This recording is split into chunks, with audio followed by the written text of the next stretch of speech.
पवित्र श्रीमद् भागवत गीता, पवित्र चारों वेद, पवित्र कुरान शरीफ, पवित्र बाइबल, पवित्र गुरु ग्रंथ साहिब, पवित्र कबीर साहिब की वाणी में छुपे हुए गूढ़ रहस्य अर्थात तत्व को जानने के लिए कृपया अवश्य सुनिए जगत गुरु तत्वदर्शी संत रामपाल जी महाराज के मंगल प्रवचन।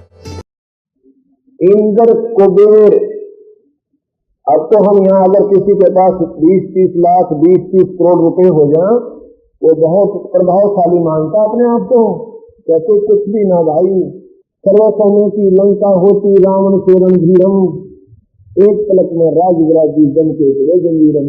सर्वसौम्य की लंका होती, रावण जैसे योद्धा भी थे, रावण जैसा योद्धा रामचंद्र के बाद रावण का नंबर आता है धनुषधारी योद्धा में। ऐसे योद्धा 18 सोने की लंका, एक पलक में राज विराजी जम के पड़े जजीरम। एक पलक में, एक पूर्ण भक्ति के बिना, क्योंकि ऐसा नहीं है कि रावण भक्ति नहीं करता था, रावण जैसी भक्ति मेरे ख्याल में कोई कर नहीं सकता। अपने भगवान शिव के चरणों में अपनी गर्दन काट के चढ़ा देना ये छोटी भक्ति नहीं है, लेकिन जैसा उसने मांगा भगवान ने उसके धन से परिपूर्ण कर दिया, उसका शीश बख्श दिया और फिर सोने की लंका दे दी, बख्श दी उसको। लेकिन भाई पूरी भक्ति सतनाम की भक्ति बिना कुमत जीव की जाती नहीं, और जिसके परिणाम स्वरूप उसने कितना भयंकर काम कर दिया कि एक अपनी मां को उठा ले गया। सीता जो है ये लक्ष्मी की का अवतार है और ये 3 लोक की जननी है।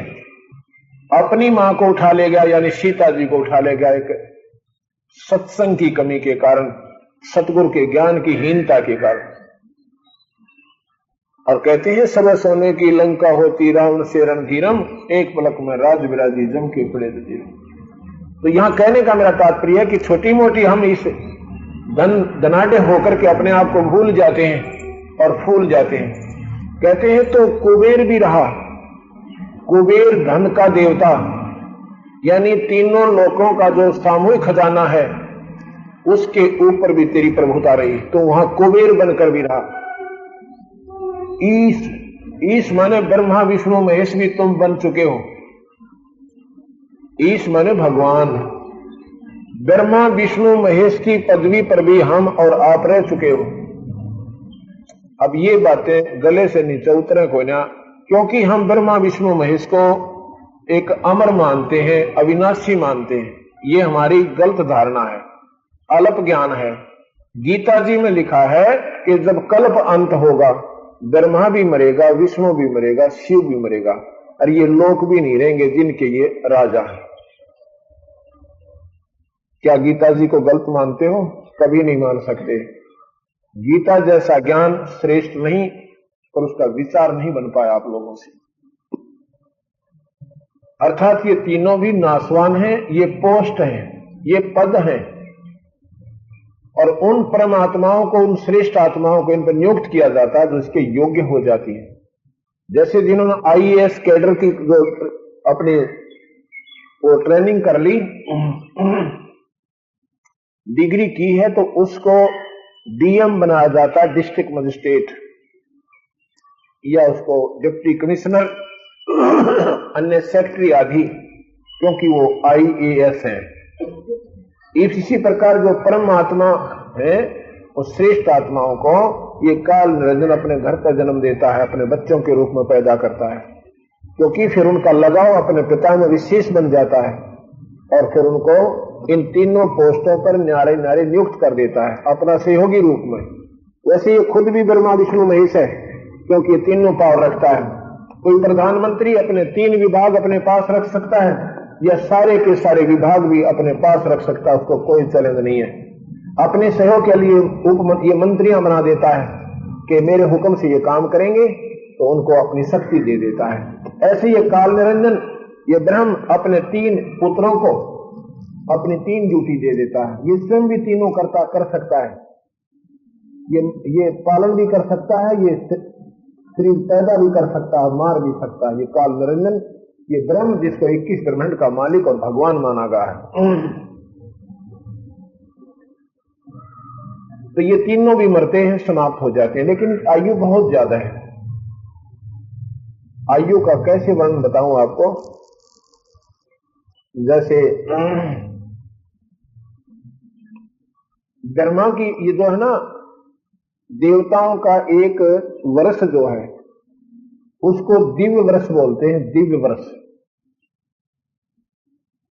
1000 चतुर्युगी का दिन, 1000 चतुर्युगी की रात, 2000 चतुर्युग, सतयुग, त्रेता, द्वापर, कलयुग, इन 4 युगों को मिलाकर चतुर्युग कहते हैं। ऐसे ऐसे 1000 चौकड़ी चतुर्युग और फिर 1000 दिन और रात बनते हैं। इनका एक दिन बन जाता है देवताओं का।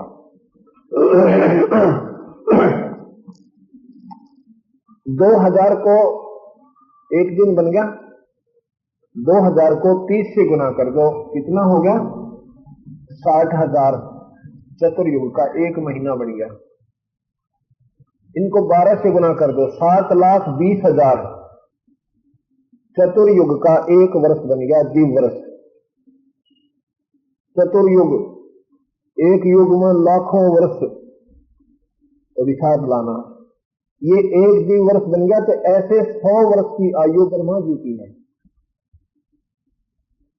और ब्रह्मा भी अंत होगा, क्योंकि वो तो निर्धारित आयु है। और 700 वर्ष की विष्णु की है।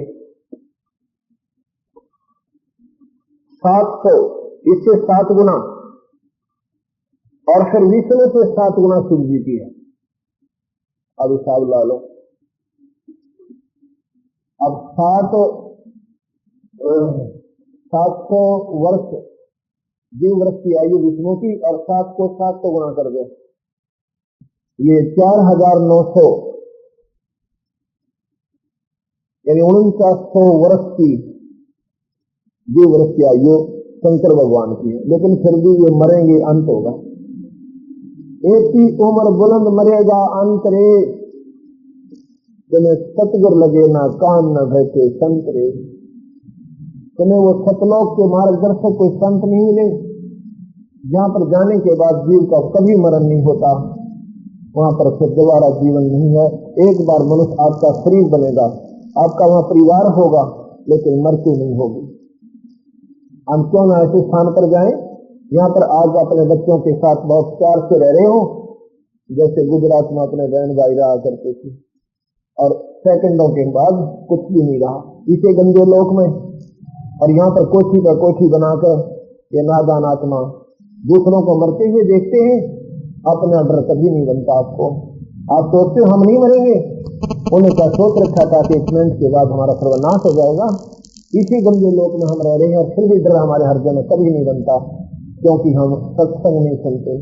हम कभी संतों की शरण में नहीं आते, और आते हैं तो उन संतों की शरण में आते हैं जो आपको इसी प्रक्रिया का दोबारा एक और पेंट कर जाते हैं, जो हमें नहीं चाहिए था। कैसे?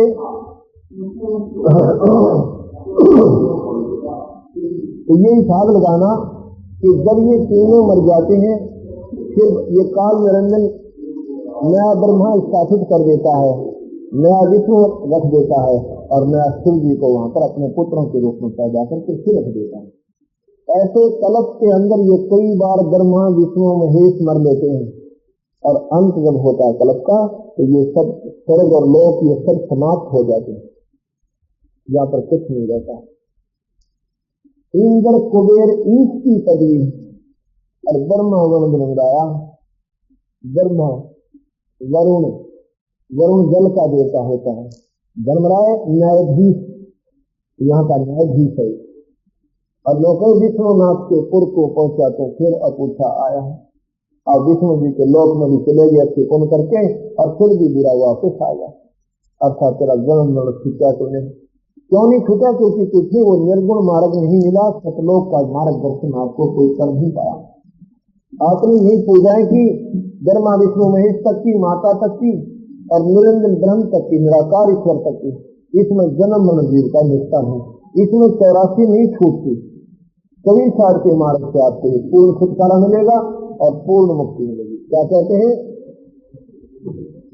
असंग जन्म तन मरचा हो गए जीवित क्यों ना मरे रे, ये द्वादश मद महल मत बोरे बहुर ना दूध है। असंग जन्म तन मरचा हो गए मरे रे, और द्वादश मद महल मत बोरे बहुर ना दूध है रे। जीवित कैसे मरना है? अब मन पापी चाहता है कि क्या करेंगे सत्संग में, बढ़िया फिल्म आई हुई है देख लेते हैं कि सिनेमा टीवी पर, फिर मन में आता है कि चलो रिश्तेदार के पास घूम के आते हैं, फिर कहते हैं फलाने वहां जाकर के गोटी छुट्टी लगाते हैं, दारू दूरू पी लेते हैं। ये मन जो है इस जीव को ऐसे नजर आ रहा है। जिन्होंने अपने मन को जीवित मर गए वो उन सलीमों को छोड़ के संतों के विचार जरूर सुनने आते हैं, अपनी बुराइयों को त्याग देते हैं, हुक्का बीड़ी शराब मांस तम्बाकू कभी प्रयोग नहीं करते, तो वो जीवित मर चुके हैं। जीवित मरना यही होता है कि कुबद ना करें, भक्ति में ध्यान रखें और अपने जैसा दर्द आपने हो ऐसा सभी को महसूस करें, ऐसा जीवित मुर्दा होता है। तो संत जीवित मरते हैं। भगवान ने जो दे दिया शुक्रिया, नहीं दिया उसका शुक्रिया, ये इच्छा मारनी पड़ती है जो ये जीव यहां से सफल होगा। वीरदास जी कहते इच्छा दासी काल की, इच्छा दासी दम की, इस काल की खड़ी रहे दरबार, या बरना गठरी रहे, कभी कार लेन में जी करे, कभी कोठी बनवाने में मन कर जाता है, कभी कुछ करने को, यानी सेकंडों में इसकी नाना प्रकार की इच्छाएं जैसे वर्ष के कोपल की क्या करें, ये नई नई उठती रहती है। संत इनको खत्म करना चाहते हैं, ये इच्छाएं को खत्म करना है। कहते हैं इच्छा दासी काल की, ये खड़ी रहे दरबार, ये पुण्य पाप दो वीर है, यह सब सकनी नार। अब कैसे कि पुण्य और पाप, हम पाप भी कर रहे हैं क्योंकि बिना किए हो रहे हैं यहाँ पर, और पुण्यों को हम करते हैं, ये पुण्यों की कमाई आपको स्वर्ग मिल जाएगी, क्योंकि हम इच्छा करके करते हैं। मैं स्वर्ग जाऊंगा, मैं ऐसे कर दूंगा, मैं ऐसा पुण्य करूंगा, मुझे ऐसा मिलेगा, ऐसा किया हुआ पुण्य आपका बेकार होता है। ये इच्छा जो देत है तो दान कहावे, और फल चाहे निकास का वो अमरापुर जाए। आप कोई धर्म पुण्य करते हो बिना इच्छा के कीजिए, उसका प्रतिफल मत मांगिए ईश्वर से। ईश्वर इतना बावला नहीं है कि आप जो कर रहे हैं उसका प्रतिफल ना दें। वो कौन सा भाई मेरे जैसा गरीब है कि कर्जा लेकर ना देगा आपका, वो तो पहले देगा आपको, क्योंकि आप मांगते हो वो नाराज होता है कि मैंने अंधा समझता है, या मुझे दिखता को ना तेरे को क्या आपत्ति आएगी। उस पुण्य को ना जाने आपको कहाँ अड़ाएगा जा करके वो, और तेरी सारी बीमारी काट देगा, तेरे दुखों को निवारण कर देगा। कैसे? अब यहाँ पर हम थोड़ा सा उदाहरण साथ साथ देंगे आपको। ये इच्छा की ही पुण्य आने वाले हमारे संकटों को अवॉइड करवाते हैं, उनको दूर करते हैं, उनमें हमारी रक्षा बनती है। अगर हम इच्छा रूपी कोई दान करते हैं तो उसका प्रतिफल आपको देकर के भगवान आपको उसको कैंसिल कर देता है। जैसे आपने कोई मन्नत मांगी, हे माता या हे इष्ट देव हमारे लड़का हो जाए तो आपका ऐसे कढ़ाई करो, आपका ऐसे प्रसाद बांटो, वो प्रसाद आपने बांट भी दिया, कढ़ाई भी की, कोई धार्मिक अनुष्ठान भी कर दिया, तो वो बराबर हो गया, आपका लड़का हो गया, आपका कैंसल हो गया, आपको आगे कोई इसका पुण्य नहीं है। अगर आप निष्ठा करते रहो, जब आपने मांगा मालिक से कि मैं ऐसा पुण्य करूंगी या करूंगा और मुझे बच्चा होगा और वो होगा, तो क्यों ना वैसे ही करते रहे ताकि बच्चा भी हो आगे और भी सुख देता रहे। ये इच्छा जो एक है तो दान कहावत फल चावा नहीं पास का, उसका फल नहीं का है अमरापुर जाए। कैसे? एक समय की बात है कि राजा द्रौपदी की लड़की द्रौपदी, क्योंकि पहले बच्चों को धार्मिक ज्ञान ज्यादा दिया जाता था, ये भौतिक ज्ञान, ये रोजी रोटी का ज्ञान नहीं था, केवल बच्चों को शिक्षा इसलिए दी जाती थी कि ये बच्चे जिनके अंदर परमात्मा की आस्था कूट कूट कर इसी लोग भर दिया करते थे। और पहले कहा करके ये काम मत करके जो पाप लगेगा, डराते थे, डरते थे, सच्चाई थी। लेकिन ईद जो पाप करने वाले काम में पहले करेंगे, धर्माले करके पाप करें करने उनके पाप देखाएंगे, क्योंकि हमारी गलती गिर गई। हमारे को बचपन में शिक्षा ठीक नहीं मिल रही, क्योंकि पहले ऋषियों के पास हमारे कुल गुरु होते थे। सभी ऋषियों के पास बच्चे छोटी आयु में जाना शुरू कर देते। बचपन से जब बोलना शुरू कर देता था बच्चा, लड़का या लड़की, सब ऋषियों के आश्रमों में जाते थे।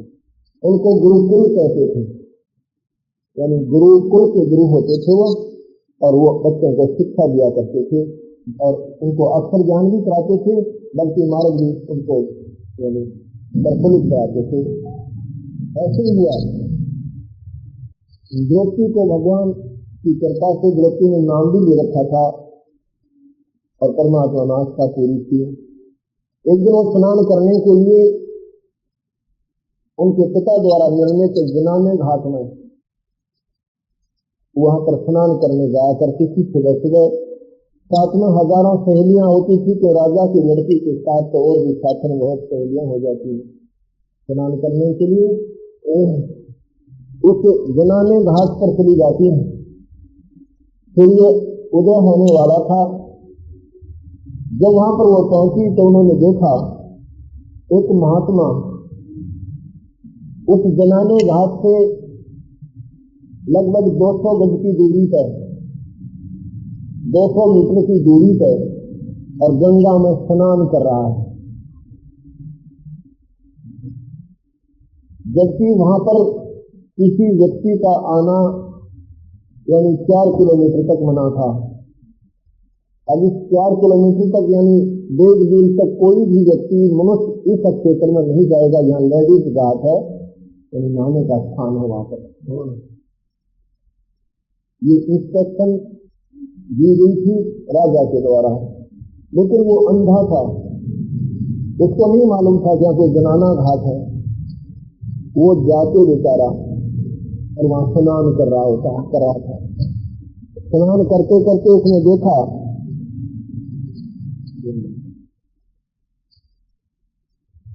जब वो स्नान कर रहा था, उसने नहीं जान था कि मैं ऐसे स्थान पर आया हूं जहां पर आना मना था।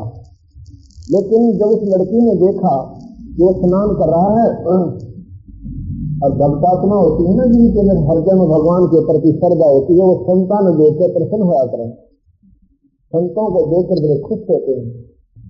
तो द्रौपदी ने जब सुबह सुबह ब्रह्म मुहूर्त में संत के दर्शन हुए, बड़ी प्रसन्न हुई। कभी साधु कहते हैं साधु दर्शन राम का मुख पर बसे सुहाग, बस दर्शन ही को होते हैं जिनके पूर्णवाद। संतों के दर्शन उन्हीं पुण्यात्माओं को नसीब होते हैं जिनके बहुत अच्छे पुण्य कर्म प्रभावी होते हैं। नहीं तो संत के दर्शन जीव को विशेषकर कलियुग में कभी नहीं।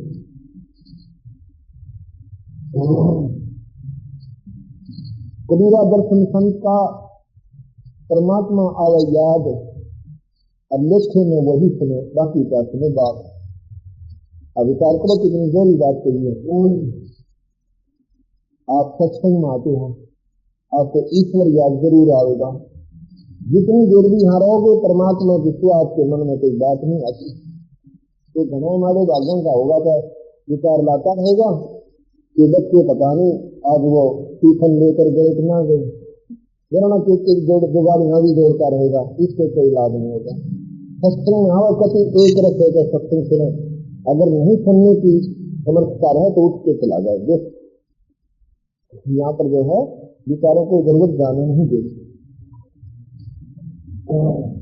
इतने में अब उस लड़की ने सोचा कि महात्मा स्नान कर रहे हैं, स्नान कर लेने दो, इनके स्नान के बाद हम भी स्नान करके इनसे बैठ के भगवान की चर्चा सुनेंगे, विचार सुनेंगे, आनंद आएगा।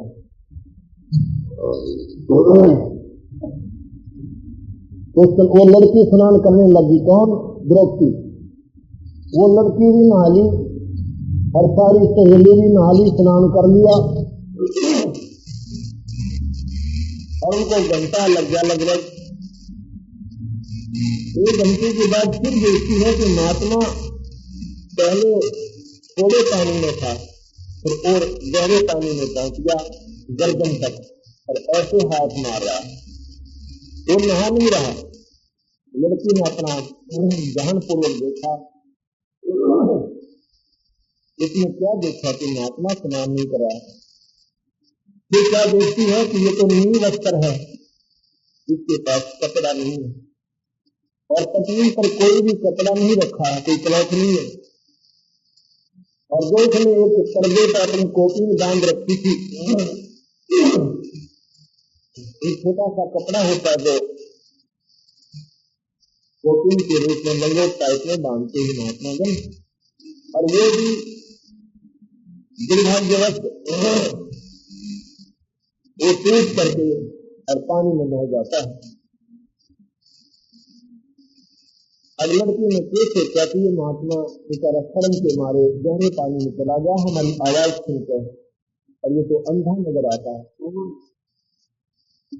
अब यहाँ कहते हैं जिनके दिल में गया है साध कहाँ उसको, इस लड़की के दिल में गया थी। इसमें कहती ये महात्मा प्रथम तो ऐसे स्थान पर आया हुआ घास में नहीं आना चाहिए था, और किसी सैनिक ने देख लिया तो इसको सजा भी देंगे और इसकी पिटाई भी बनेगी, और फिर ये बेचारा सारा दिन यहाँ रहेगा, रात्रि के समय निकलेगा, ये पानी में गलेगा। रात्रि के समय निकल भी गया तो ये बेहया होकर वस्त्र कहाँ से लाएगा। ऐसे 100 विचार लगाकर लड़की ने अपनी साड़ीमा पर एक जट लगभग 9 इंच चौड़ा कपड़ा फाड़कर और पानी में बहा दिया। जब पानी में बहता हुआ कपड़ा महात्मा के हाथ में लगा क्योंकि उसको दिखाई नहीं दे रहा था, उस हाथ से खिसक गया, लहरों के पास से निकल गया, लहरों की दबाव में। लड़की ने दूसरा फिर फाड़ा, वो फाड़ कर फिर डाल दिया, तीसरा फिर फाड़ा, ऐसा 7-8 ये 2 जट है, ऐसी ये 3-4 होगी, और 8 में तो आधे से ज्यादा सारी लड़की ने फाड़ कर डाल दी। अब उसने सोचा कि ये भी हाथ नहीं लगी, अपने मन में विचार कर दिया कि मेरे पिता के कुल है, बाप के समान महात्मा है, अगर ये बेचारे का काम नहीं बना तो मेरा कोई जीवन नहीं है। लड़की ने थोड़ा एक और साड़ी ऐसे 9 इंच का कपड़ा, एक लंबी लकड़ी लेकर, बहुत लंबी थी, इसको अगले हिस्से पर इसको लपेटा दिया, इसको थोड़ा सा टांग लिया, उलझा लिया और महात्मा के आगे कर दिया। वो ऐसे हाथ मार रहा था, उसके हाथ एकदम पकड़ लिया, पकड़ के और शुक्र किया, भगवान धन्य है तेरी माया, परमात्मा ये बनी बनाई कहते इनके ऊपर भेज दिया आपने, कैसे आपकी महिमा आप ही करो। इतना करते करते जब उसने अपने हाथों से देखा तो ये तो नहीं कपड़ा, ये तो किसी लड़की का तीर है, ये आम कपड़ा नहीं। और द्रौपदी बोली नहीं कि जब महात्मा लड़की की आवाज सुनकर बिना फरमा जाए, शर्म महसूस करें, तो क्या बोले महात्मा जी के देखी आपसे मेरा कर्जा रास्ता, मेरी इज्जत रास्ते, भगवान तुझे ज्यादा दे और तेरी इज्जत रास्ते। सब बोले सब सदा जो चाहे सो कर दे, सब सदाई को आशीर्वाद दे दिया करते हैं, प्रयोग पर खुलित हो जाता है। धारी मेरे संत की और मोह से लटे ना अंश, भला बुरा बांटे नहीं गई हमारा दम। शायद वचन पलटा नहीं तो पलट जाए ब्रह्मांड, जो संत ने कह दिया एक नहीं हो सकती तो ब्रह्मांड की उथल पुथल हो जाती। ये साधु प्रेत होते हैं परमात्मा। अगर कोई संत हो ब्राह्मण बाजियों का भगवान प्रसन्न नहीं होता, संत बहुत मुश्किल से मिलेंगे। जैसे कल बताया था कि गोरख के ज्ञानी धने ये प्रवचन करता है, वक्ता महापुरुष बिना गलती के पा जाएंगे। और सुखदेव गति विहान और सीता की बैधारिया ये संत देवत है। सीता जैसी पतिव्रता पत्नियों की कमी नहीं है, लेकिन संतों में बहुत देर है। यानी साधु बहुत मुश्किल से मिलेंगे। साधु की परिभाषा से आप परिचित हो जाओगे। संत में और भगवान में अंतर नहीं होता। पर्वत पर्वत में फिरा कारण अपने राम जैसे संत मिले इन सारे सरकार। तो क्या होता है, लड़की अपने घर आ जाती है, उसको याद भी नहीं कि तूने कोई दान किया था। आपने सुना होगा कि दुर्योधन और दुशासन जब पांडव हार जाते हैं गुरुओं में और द्रौपदी को दांव पर लगा देते हैं, उसमें भी हार जाते हैं, द्रौपदी को भी हरा देते हैं और वो दुशासन के काबू में आ जाती है। तो अपनी मनमर्जी करते हैं इस लड़की के साथ। वो क्या कहते हैं कि एक दिन इसने हमारे ताना लगाया था। दुर्योधन कहता है कि मैं जब युधिष्ठिर के महल में गया था तो उसमें शीशा लगा हुआ था, मुझे दिखाई नहीं दिया, मेरी इसमें टक्कर लगी थी। द्रौपदी ने क्या कहा था, अंधों के अंधे होते हैं, क्योंकि धृतराष्ट्र अंधे थे, दुर्योधन के पिताजी अंधे थे। अब द्रौपदी ने कहा था प्यार में अपना देवर समझकर, जैसे देवर के साथ मजाक कर ही दिया करती है भाभियां, लेकिन पुण्य आत्मा तो मजाक सहन कर लेती है, दुष्ट आत्मा उसका मलाल बना लेती है। दुर्योधन के मन में यूं आ गया कि मेरा पिता अंधा है।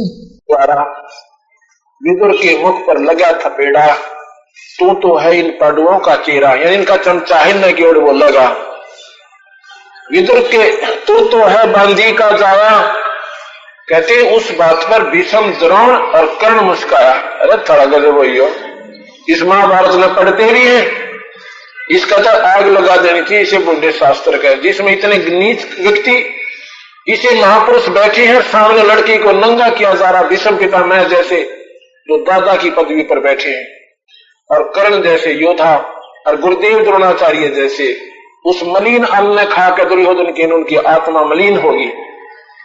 और जिसमें राजा जुआ खेला और सत्यानाश अपनी पत्नी को भी लगा दिया, धन है उसके।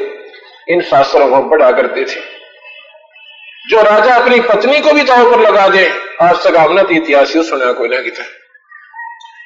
और फिर उसमें क्या कहते हैं, भीष्म पितामह भी नहीं चल सकते, और ना द्रोणाचार्य देखते हैं और ना कर्ण देखते हैं। जब उसने कहा ना कि तू तो है बांधी का, अपने मुंह पर थप्पड़ मारा अपने चाचा के, किसने, दुशासन ने। विदुर के मुख पर लगा थपेड़ा, तू तो है पांडवों का चेहरा, तू तो है बांधी का जाया। इतनी घटिया बात कह दी अपने चाचा को, क्योंकि एक ही पिता की संतान थी, वो बांधी से पैदा हुआ था। तू तो है बांधी का जाया, भीष्म द्रोण और कर्ण मुस्काया। जब उसने ये कहा ना, तो इनका चमचा है, और जो इन्हीं की ओर बोलेगा, और तो बांधी का पुत्र है।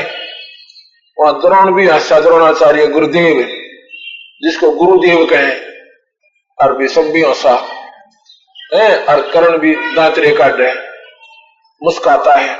इन्हें खड़ा हो जाना चाहिए थे, नीचात्मा तरफ अपने चाचा का हाथ कैसे लगा दिया। इन तीनों में से अगर एक भी खड़ा होकर कह देता ना, दुर्योधन के पैर नहीं थे, वो इतने बलशाली भी थे। भीष्म पितामह अकेला ही बहुत था, कर्ण अकेला बहुत था।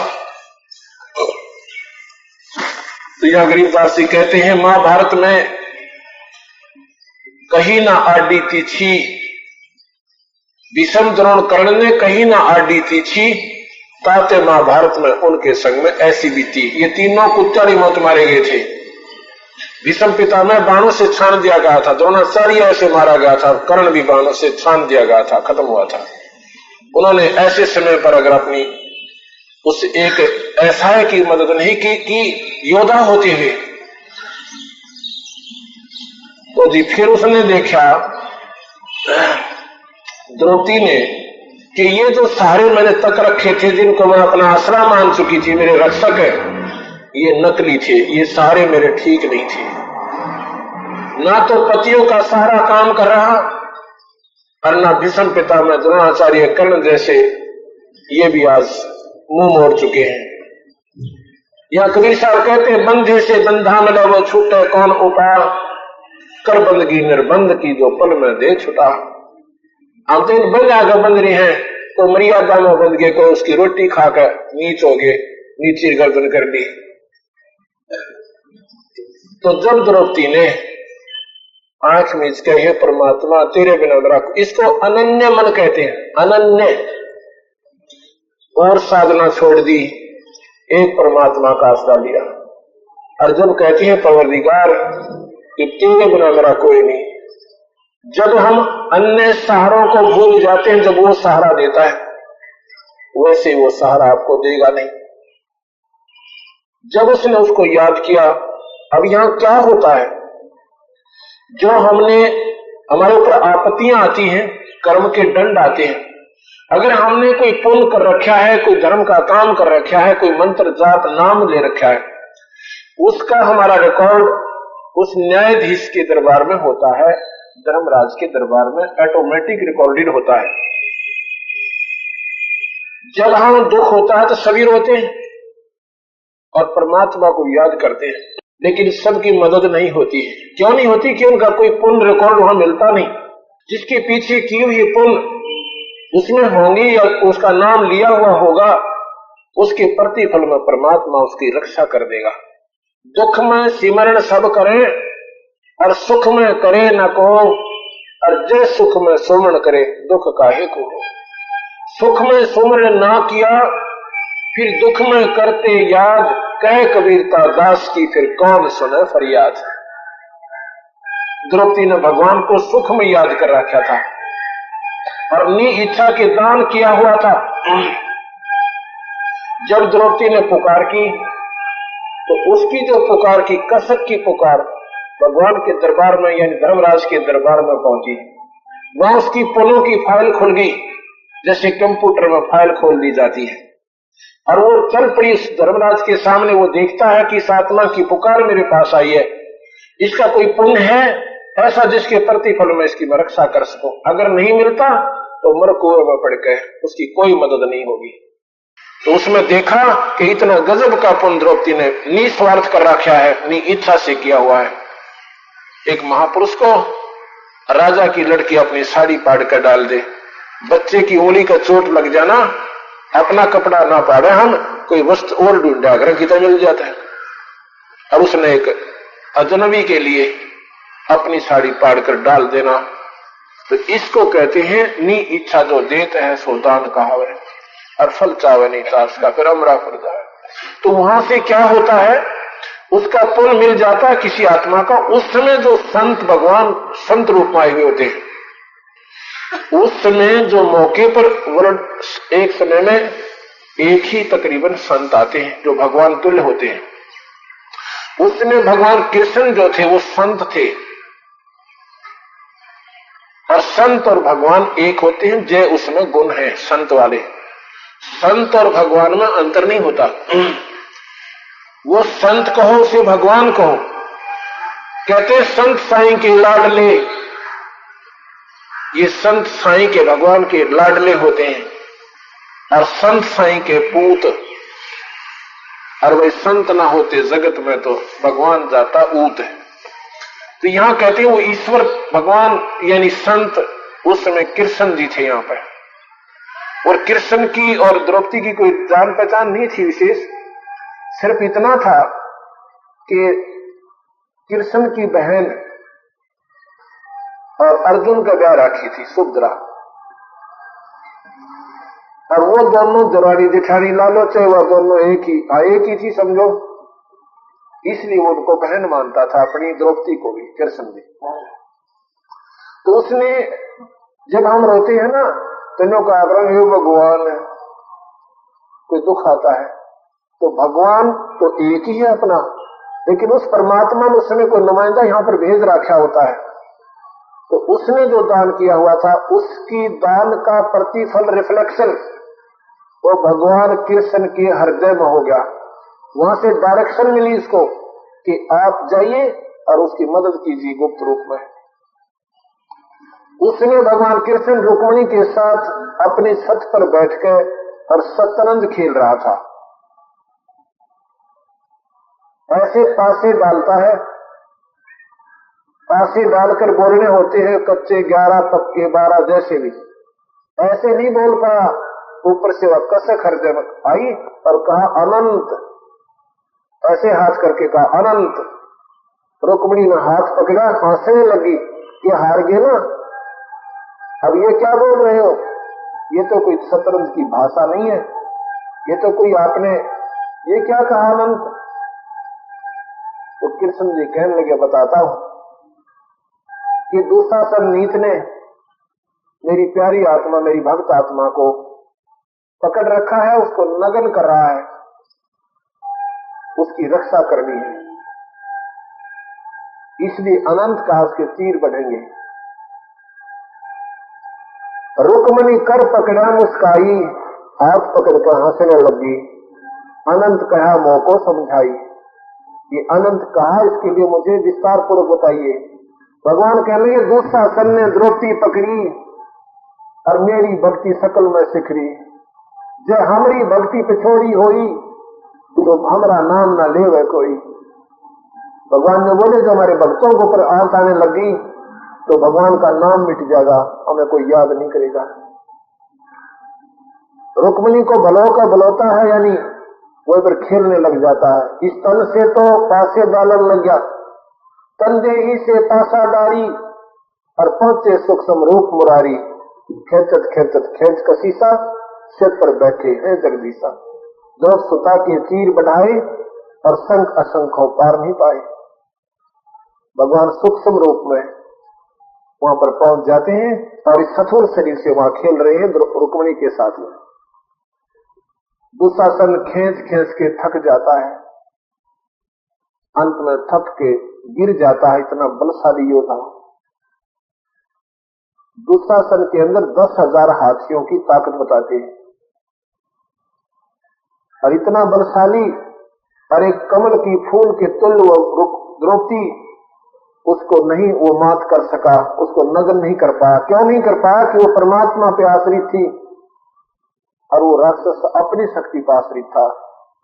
जिन्होंने ईश्वर का आश्रय लिया है और जिन्होंने निस्वार्थ जो पुण्य दान किए हैं, अब देखो वहां उसने निस्वार्थ भाव से दान कर दिया था, प्रतिफल नहीं मांगा द्रौपदी ने। अब परमात्मा ने देखना कि इस पुण्य को कौन से कर्म के आगे अड़ाऊंगा जिससे इसकी जान बच जाए, इसकी इज्जत बचे। इसलिए हमने गीता जी में सुना है कि कर्म करता रहे और फल की इच्छा मत करो। ऐसे शुभ कर्म करते रहो, उसकी फल मत चाहो। भगवान ने देना है, उसने देना है, किसको कहां देना है।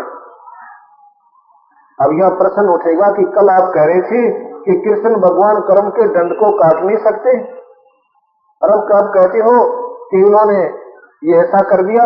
ये प्रारब्ध था, ये यों का यों लिखा हुआ था, ऐसा ही होना था, बिल्कुल ज्यों का त्यों। जितनी भी कहानियां हमारी हैं, जैसे आपको प्रमाण मिला होगा कि महर्षि वाल्मीकि ने 10,000 वर्ष पूर्व बता दिया था कि रामायण में रामचंद्र ऐसे होगा, ऐसे होगा, ऐसे होगा, और ज्यों का त्यों हुआ। ऐसे ही कृष्ण जी के बारे में नारद ने बता दिया था कंस को, आकाशवाणी के द्वारा भी वैसे भी वहां आके प्रकट हो गया था कि तेरे मारने वाला तेरी बहन की 10वीं से 8वीं संतान होगी। और उस नादान ने यूं मालूम या तो सत्य मान ली कि मेरे मारने वाला होगा, और यह ना समझ माई कि वो तो मरे भी जरूर। उसने कह दिया तो टाल दिया कोई ना। देखो जहान पुरुष समय बातों को, जब उसको अब विचार करो इस काल के खेल का। मैं कहां आपको बताना चाहता हूं। अपनी बहन की शादी की कंस ने बड़े लाड के साथ अपनी बहन को विदा कर रहा है, बड़े प्यार के साथ जा कर, लेकिन उस काल का चरकड़ी उठी। उसने आकाशवाणी कर दी कि तेरे मारने वाला तेरी बहन की 8वीं संतान होगा। की हट लाग रही थी वह इसके, आप पर कुकर्म करवावे, आप पर राक्षस बनावे। अब कंस ने जब यह सुनी, उल्टा रथ मोड़ दिया, एकदम बदल गया। और जब नो बेड़ा मूर्ख है, उस आकाशवाणी को तो सत्य मानता है, और न्यू डेरा तेरा मारने वाला पैदा होगा तो मरेगा, फिर तेरी दाद भी गिरेगी। जब उसने आकाशवाणी सत्य है कि 8वें संतान से तो मरेगा, तो उसने काल कैसे देगा कि तू मरे नहींगा? या तो इसको भी सत्य मत मान और जाने दे, और सत्य मानता ये भी मान ले तो मरेगा तो मेरा मरेगा, कितना कोशिश कर लेना। पर कोई ना वो जी काम करी अपने हंगे में दोनों कुकर्म और राक्षस की संज्ञा में आ गया। तो कहने का हमारा भाव ये है कि पहले सारा कुछ ऐसे ही होना होता है, ये फिल्म बनी हुई होती है। इसमें तो कुछ संत आते हैं पूर्ण परमात्मा के नुमाइंदे, वो इसमें चेंजमेंट कर सकते हैं, नहीं तो आप गाइडलाइन जो दे रखी है उसी पर चलते रहोगे। इसलिए संतों के पास जाना आपका अति आवश्यक होता है। कबीर साहब कहते हैं मेले ठेले जाइए, इन तीर्थ तीर्था पर चक्कर काटते रहियो, पूजा के लिए नहीं, जब तक कोई संत ना मिले। क्योंकि हो सकता है पत्थर पानी पूजते कोई साधु संत मिल जाए। मेले ठेले जाइए, मेले भरा मिलाप, ये पत्थर पानी पूजता कोई साधु संत मिल जाए। और जो संत मिल जाए फिर मत जाना उन तीर्थों पे, फिर मत जाना किसी मंदिर में। भगवान होगा, संत होगा तो तुझे घर बैठे वो लाभ देगा जो आपको मंदिर में भी नहीं मिला, आपको तीर्थों पर भी नहीं मिला, आपको कहीं पर भी नहीं मिला। तो आपका पूरा काम समझो बन गया। तो ऐसे हमने इन मार्गों को अपनाना पड़ेगा और इस मार्ग पर चलना पड़ेगा। आगे चलते हैं कि दीवित क्यों ना मरे रे, और 12 मद मैल मठ बोरे बोर ना दे हरे रे। हमने 10वां द्वार सुना था, 10वां बस, इससे आगे आपने नहीं सुन रहा था। उस 10वें द्वार के ऊपर 2 द्वार और हैं। 10वां द्वार है ब्रह्म लोक में जाता है, जिसको ब्रह्मरंध्र कहते हैं। उस ब्रह्म लोक से आगे 11वां वो है जो निरंजन के लोक को पार करके और पारब्रह्म के लोक में पहुंचता है। फिर 12वां जो द्वार है वो परब्रह्म के लोक को पार करके सतलोक में पहुंच जाता है। वो द्वार 10 यानी 12, ये 12वां हमारा जो है दर है, वो 12वें द्वार से को पार करके हम सतलोक पहुंचेंगे। 10वें द्वार को पार करने वाले ब्रह्म लोक में जाते हैं, उसको ब्रह्मरंध्र कहते हैं। आगे बताते हैं दो जग भी सभी ते देखे राजपाट की रसिया, और 3 लोक से तिरुपति नाही ये मन भोगी खसिया। आपने दोजक कहते हैं नरक को और बैस कहते हैं स्वर्ग को। ये उर्दू यानी फारसी भाषा का शब्द है। दोजक भी सभी ते देखे राजपाट की रसिया, आपने पुण्य किए स्वर्ग पहुंच गए, भीष्म में गए, पाप आते बन गए, उनके लिए नरक गए, और फिर तपस्या आदि करके राजा बन गए, फिर 84 लाख दुनियों में चले गए।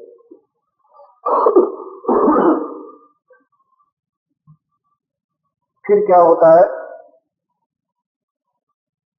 आपकी 3 लोक भी अगर आपको दे दिए जाए ना, 3 लोक का आपको राजा बना दे, ये मन सेटिस्फाई नहीं होगा, ये संतुष्ट नहीं हो सकता।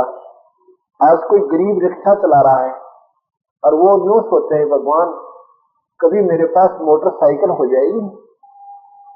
अगर उसके पास मोटरसाइकिल हो जाए कोई अच्छा, यानी ये जैसे ऑटो रिक्शा हो जाएगी कभी, तो ऑटो रिक्शा भी हो जाएगी, वो भी बांध लीजिए। उसके बाद वो सोचता है कि टैक्सी हो जाना, इससे दूर तक सवारी करो, अच्छा धनवान हो जाऊंगा, वह टैक्सी भी होगी। फिर सोचता कि कोठी बन जाए, बस मौज हो जाए, वह कोठी भी बन जाएगी। फिर सोचता कि 2 बच्चे हैं मेरे, एक नारी और बन जाए, कभी आप बच्चों का आपस में लड़ाई ना बन जाए, इतने उसकी टिकट कट जाओ गधा बना पावे, और उस कोठी के बराबर में ही खड़ा होने पड़ता है। तो यहाँ कहते हैं सतगुरु 3 लोक से तरपत नाही ये मन भोगी खसिया। सतगुरु मिले तो इच्छा मिटे पद्मल पदे समाना, और चल हंसा उस लोक पठाऊं जो आज अमर स्थाना। ऐसे कोई संत मिलेंगे इंद्र का राज काग का विस्तार न भोगा इंद्राणी नो, और सुख देता थोरंगा आयदा का ध्यान लगा निर्वाणी नो।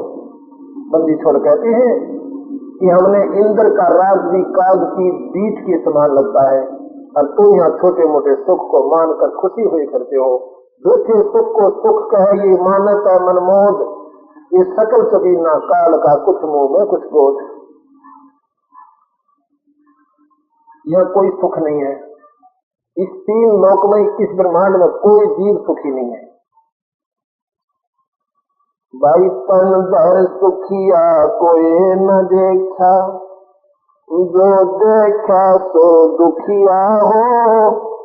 उदय अस्त की बात करते हैं, मन सबका किया विवेक का हो, सबका किया विवेक का हो।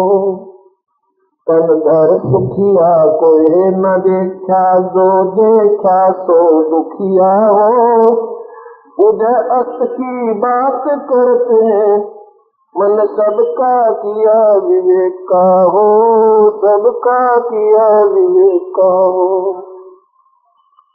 गाते बाजे सब जग दुखिया, के गृहस्थी बैरागी हो।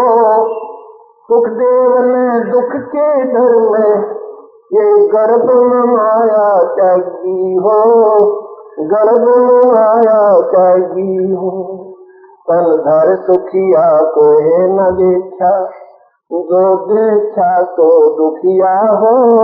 उधर अस्त की बात करते हैं, मन सबका किया विवेक का हो, सबका किया विवेक का हो।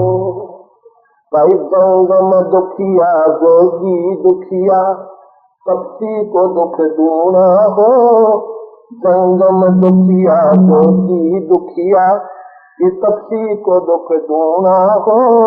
ऐसा कृष्णा सबको व्यापे, कोई महल ना सोना हो, कोई महल ना सोना हो। तन धर सुखिया कोई न देखा, जो देखा तो दुखिया हो। उधर अष्ट की बात करते हैं, मन सबका किया विवेक का हो, सबका किया विवेक का हो। भाई साच कहो तो जग ना माने, या झूठ कही ना जाई हो। ये ब्रह्मा विष्णु शिव जी दुखिया, जिन ये राह चलाई हो, जिन ये राह चलाई हो। तन धर सुखिया कोई न देखा, जो देखा तो दुखिया हो। उदय अस्त की बात करते हैं, मन सबका किया विवेक का हो, सबका किया विवेक का हो। भाई सुरपति दुखिया भूपति दुखिया, ये रंक दुखी बपरीती हो। सुरपति दुखिया भूपति दुखिया, रंक दुखी बपरीती हो। कहे कबीर और सब दुखिया, एक संत सुखी मन जीती हो, वो संत सुखी मन जीती हो। तन धर सुखिया कोई न देखा, जो देखा तो दुखिया हो। उधर अस्त की बात करते हैं, मन सबका किया विवेक का हो, सबका किया विवेक का हो। अब विचार करो, यहाँ पर कोई भी सुखी जीव नहीं है, और कोई कहता है कि मैं बिल्कुल सुखी हूँ, वो मेरे पास आ जाए। यहाँ राष्ट्रपति भी सुखी नहीं है, यहाँ पर प्रधानमंत्री भी बेचारा सुखी नहीं है, क्योंकि हमने सुखी देखा उसको सबसे ज्यादा मानसिक परेशानी अपने राजकाज के बारे में, अपने जनता के दुख में वो ज्यादा दुखी रहता है, क्योंकि उसके बस की बात नहीं। वो पोस्ट ऐसी है, उसने हरेक के भले की सोचना पड़ता है, फिर भी बुरा होता रहता है, वो महा दुखी होता है। इंजेक्शनों से जब कोई आपदाएं आ जाती है ना, ऐसे जैसे गुजरात में आई थी, तो प्रधानमंत्री राष्ट्रपति अंदर बढ़कर होते हैं, क्योंकि वो प्रजा के हितकारी होते हैं, और उनके शासन काल में ऐसी घटना घट जाती है, वो बहुत महसूस करते हैं। इंजेक्शन लगाए जाते हैं उनको कि इनकी मानसिक परेशानी टेंशन खत्म हो जाए, अर्थात वो भी बेचारे सुखी नहीं है। ऐसे ही आम जीव तो फिर सुखी हो ही नहीं सकता, इति सिद्धम। तो यहां बताते हैं कोई सुखी भी है ना। यह ना तो सुखदेव ने जब गर्भ में थे उसको ज्ञान हो गया था कि यदि मैं बाहर जाऊंगा तो बाहर जाती मेरे ऊपर माया का प्रभाव बनेगा और माया के वश होकर मैं अंधा हो जाऊंगा, ना जाने किसके जुल्म कर दूंगा। तो उसने अंदर से ही फैसला कर लिया कि मैं बाहर जब जाऊंगा जब ये तीनों भगवान माया रोक देंगे। ऐसा ही किया गया। जब ब्रह्मा विष्णु महेश ने कुछ क्षणों के लिए माया को रोका, सुखदेव माँ के पेट में 12 वर्ष के बाद बाहर आया। उसको विवेक बना रहा, भक्ति याद रही, इसलिए उसने इस दुख के डर में गर्भ से माया त्यागी हो। आगे कहते जंगम दुखिया जोगी दुखिया और तपसी में दुख देना हो। जंगम ये घर छोड़कर चले जाते हैं जो केवड़ा का काम करते हैं। योगी जो घर छोड़कर बाहर चले जाते हैं जो योगी पुरुष कहलाते हैं, वो योगी। वैसे योगी घर में रहते हैं, भक्ति करते हैं, वो भी योगी होते हैं। जो घर त्याग कर चले गए, बान परस्त हो गए, वो भी दुखिया, क्योंकि मच्छर वहां खाते, जंगली जानवरों का डर वहां का है। बारिश आ जाए सारे छुट्टे गड्ढे में, जब बूंद आ जाए सर्दियों में अरसर भाई की लू चाल, कभी सर्दी लग जाए, उसके लिए झोपड़ी डालेंगे, फिर रजाई भी लाओगे कि पर मांगने का कम्बल कोम्बल, रोटी मांगने के लिए गाँव में जाएंगे तो चैन कहाँ हुई, वो इसी व्यवस्था में। इससे अच्छा तो अपने घर में रहते और अपनी भक्ति ढंग से करते और पूरे संत से लेकर पार हो जाते, यानी वो भी सुखी नहीं है। थोड़ा तेज करो भाई। आगे क्या बताते हैं कि सास कहूं तो जगना माना, ये झूठ कही ना जाई हो, ये ब्रह्मा विष्णु शिव जी दुखिया जिनिया राह चलाई हो। ये ब्रह्मा विष्णु महेश भी महादुखी है बेचारे। आपने भगवान राम ये विष्णु अवतार थे, इनका सारा जीवन कष्ट में रहा, टोटल लाइफ। आप विचार कर, थोड़ा तेज करो। सारा का सारा जीवन इनका कष्ट में रहा। जैसे मैंने कल बताया था कि शादी हुई छोटी आयु में, शादी होते वनवास हुआ, सीता का हरण हुआ, और फिर क्या होता है, युद्ध हुआ 12 वर्ष। युद्ध तो 1 घंटे 2 घंटे का बड़ा खतरनाक होता है। 12 वर्ष जहां पर जिसने युद्ध का सामना करना पड़ा, उसको देखना विचार करके। पड़ोस में गाली गलौच भी हो जाए तो रात को नींद आनी बंद हो जाती है, वहां पर जीना दूभर हो जाता है। और उस भगवान ने 12 वर्ष को युद्ध किया, फिर सीता को लाए। आते ही सीता जी को और घर से निकाल दिया।